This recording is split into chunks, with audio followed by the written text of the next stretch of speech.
So, ethical dilemmas in social science research. Social science research typically or often encounters complex ethical tensions because of the kind of work that we do. We study human beings and we are human beings. And so, just from that very two facts, means that we're going to have ethical issues.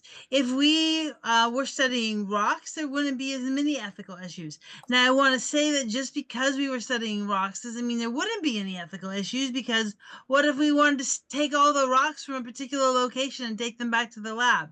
That would definitely be an ethical conundrum. So, just because we are studying humans isn't the only reason that there's ethical issues, but it definitely is one of the main reasons. And different disciplines face different challenges and different ethical problems based on the methodologies and the context in which they study. So I'm going to go through 5 main dilemmas and that are present in the social sciences, and then I'm going to illustrate each dilemma by a study in one of the social sciences. So the first dilemma is informed consent versus deception. So the idea here is that some research, especially in psychology, uses deception in order to get their research results. So an example of deception would be if I was studying how students reacted under pressure taking a test, for example. If I told you that I wanted to study how you reacted to taking a test. So come into my lab and you're going to take a test. But what I was really studying was how you reacted to extreme heat temperatures. And I turned the heat up in the room really, really high. And I'm really studying the fact that you're going to be sweating. And I want to study your reaction to being really, really hot. So that's deception. Where I've told you I want to study how you take tests, but what I'm really studying is I don't care how you take tests. What I'm really studying is how you react to being really, really hot. So the problem is that sometimes the only way to study what we want to study is to use deception. If I told you I want to study how you react to being really, really hot, you might show up in shorts and a tank top, and you might show up with a lot of water, and you'll be prepared for the heat, and that's not what I want to get, right? I want to get how do you naturally react to being in hot conditions. So how do we get informed consent from subjects, which is the idea that you have every right as a participant to know what research you're participating in and what you're in for and what the purpose of the research is. So this tension between informed consent and sometimes the fact that if I revealed the full nature of the research study, I wouldn't get the kind of research that I needed to get. So a classic example of this is Milgram's obedience experiments in 1963. So Stanley Milgram in 1963 was a psychologist, and what he did was he told people that he wanted to study people's effects, people's reaction to learning new words, and how we can best teach people to memorize new words. So he brought someone into the studio and said, "Hey, you are a participant, and here's another participant. And his name is John, and John's going to go on the other side of the wall, and you're going to read off a list of words to him." And every time he memorizes them correctly, you're going to say good job. And every time he memorizes them incorrectly, you're going to give him an electric shock. Now, it's a mild electric shock, it won't hurt him, but every time he gets one wrong, you have to increase the amount of electric shock that you give him. And so the participants did this, and some participants would start off and they would give an electric shock when the guy would get it wrong, and they would get another electric shock when the guy would get it wrong, and then the guy started screaming, "I'm dying in here, I'm having a heart attack, stop, stop." And the participant would say, "Shouldn't we stop? Shouldn't we stop? I think he's having a problem." And Milgram, the researcher, said, "Nope. The rules are he's gotta learn these words. You've got to keep giving him these shocks. He's gonna be okay." And so what Milgram was really studying was obedience to authority. And what he found is that the majority of participants went up to very, very high levels of shock, even though the fake person in the back, who wasn't really a participant, he was another researcher. The fake person in the back was screaming and yelling, and eventually appeared to pass out and stop responding. most participants continue to administer higher and higher levels of electric shock.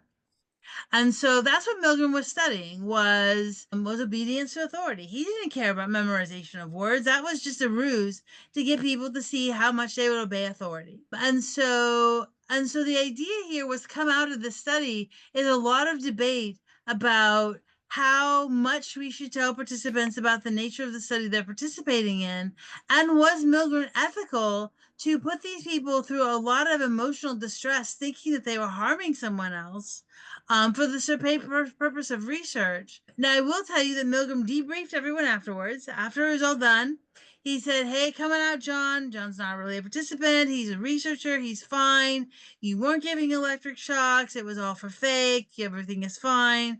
And so the participants were debriefed afterwards. But there's been significant reforms in ethics standards since this study because it was seen as being so dangerous for participants. The deceit and deception was so dangerous because participants were very shaken up. They're like, "Oh my God, I've killed somebody.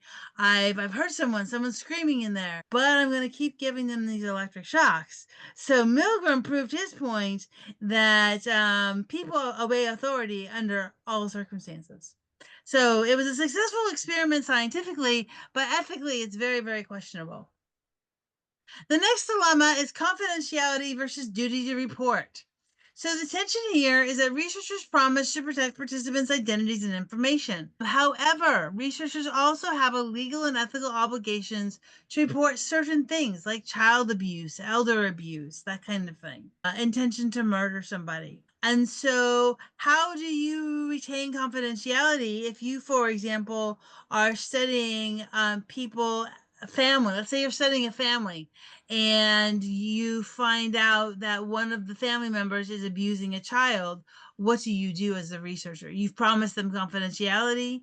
You've promised them that everything that goes on in the research is going to be held in confidence. But now you found out something that you have a legal duty to report. So that's very, very tricky. The example that I use here is from sociology, and it's another famous study. It's called Lord Humphrey's Tea Room Trade Study. Lord Humphreys is the name of the researcher.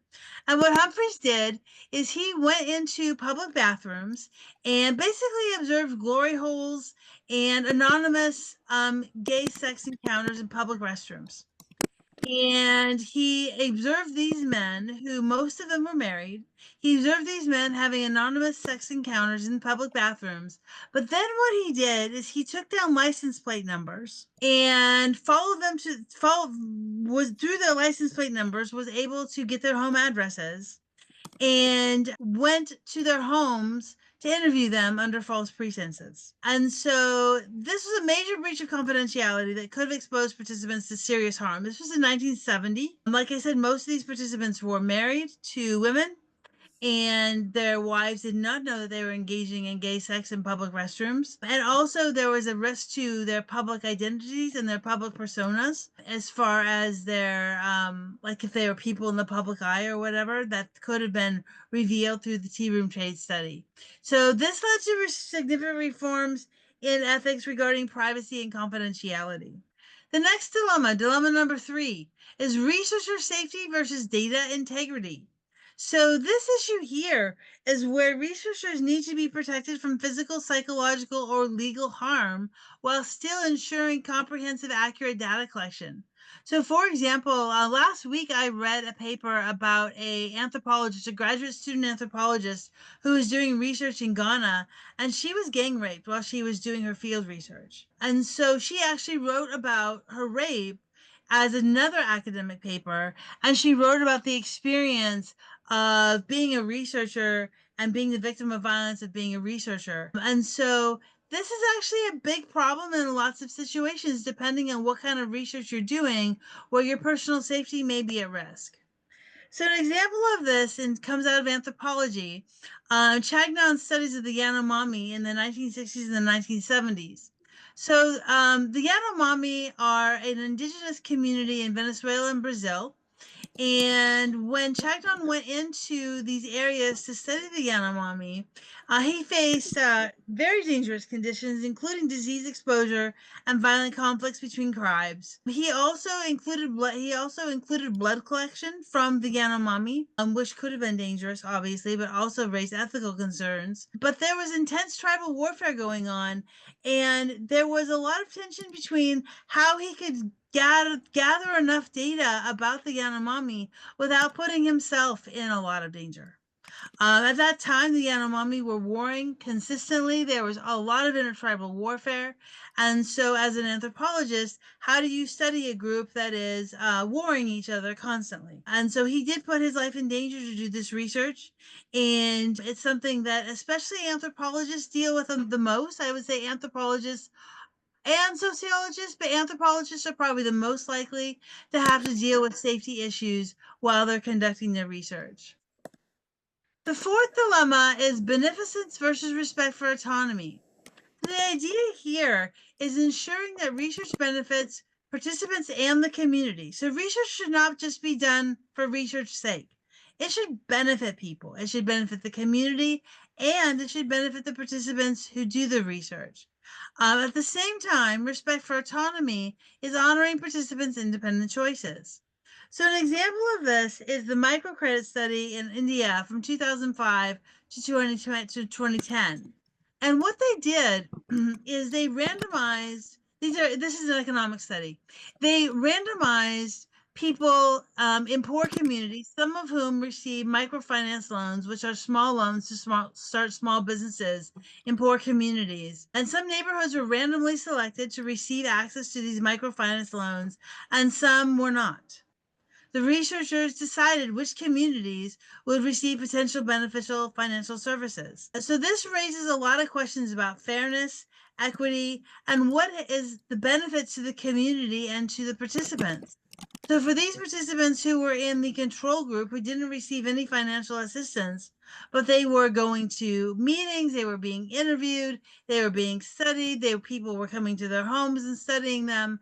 They were under a lot of scrutiny, and they were giving a lot of their time to the researchers, but they were getting absolutely nothing out of it. And so it highlights this tension between the scientific need for what we call a control group, which was this case, people who didn't receive the microfinance loans, and the ethical principle of equal access to all benefits. Kate, can I ask And quickly what the yes, difference there is with medical, when people are in medical drug trials where they know that half yes, is, what's the difference there? there Or is is no difference. There is no difference. So the ethical dilemma remains for medical trials as well. got it. Thank And you. I will say that for medical trials, if a medicine, let's say there's a medicine for a specific cancer drug, and there's a control group and a non-control group, and the non-control group is getting the cancer drug, and a year into it, they realize that the cancer drug is really, really, really working really well, then they are under ethical obligation to shut down the trial and offer it to everyone. Does that answer your question? It does. That's fascinating. Do Yeah. you know if that's a predetermined amount? Like, do people, anyways, maybe this isn't necessary. As It's far as interesting. medical research, no, I'm not an expert on that. Thank you. Okay, dilemma 5 is the last one. It's cultural sensitivity versus scientific rigor. So the idea of respecting local norms, values, and practices while still maintaining methodological standards and comparability. So I'm using here political science and Scott's Weapons of the Week, his study from 1978 to 1980 in Malaysia. And what he was studying was peasant resistance in Malaysian villages during political transition. And what he found was that the Western research instruments, such as surveys and focus groups, those kinds of things couldn't capture local forms of political resistance. So he had to modify his methodology to accommodate cultural context. However, there was tension between using standardized political science methods and adapting to the local realities. And so what he ended up doing is he used participant observation techniques from anthropology to actually capture some of these resistance practices that were not able to be captured in his traditional political science practices. So really the moral of this story is that sometimes with these ethical dilemmas, you have to pick and choose and borrow from other social sciences, borrow other methods, borrow other theories that may fit your specific ethical dilemma.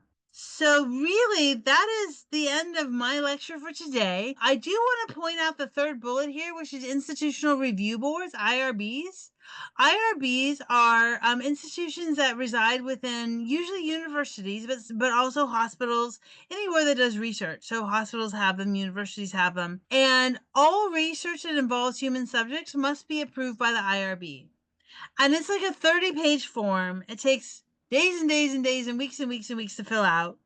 And the researcher has to write down everything from who they're going, like even an interview study, who they're going to interview, how they're going to find the people, down to the very last details of what kind of recording device you're going to use, what brand of recording device you're going to use. I mean, everything. And the IRB has to approve all of it before the research can go through. So that's really our last main, I guess, guide rail for ethical studies is the IRB. The IRB is where the buck stops. All research has to go through the IRB before research can be conducted.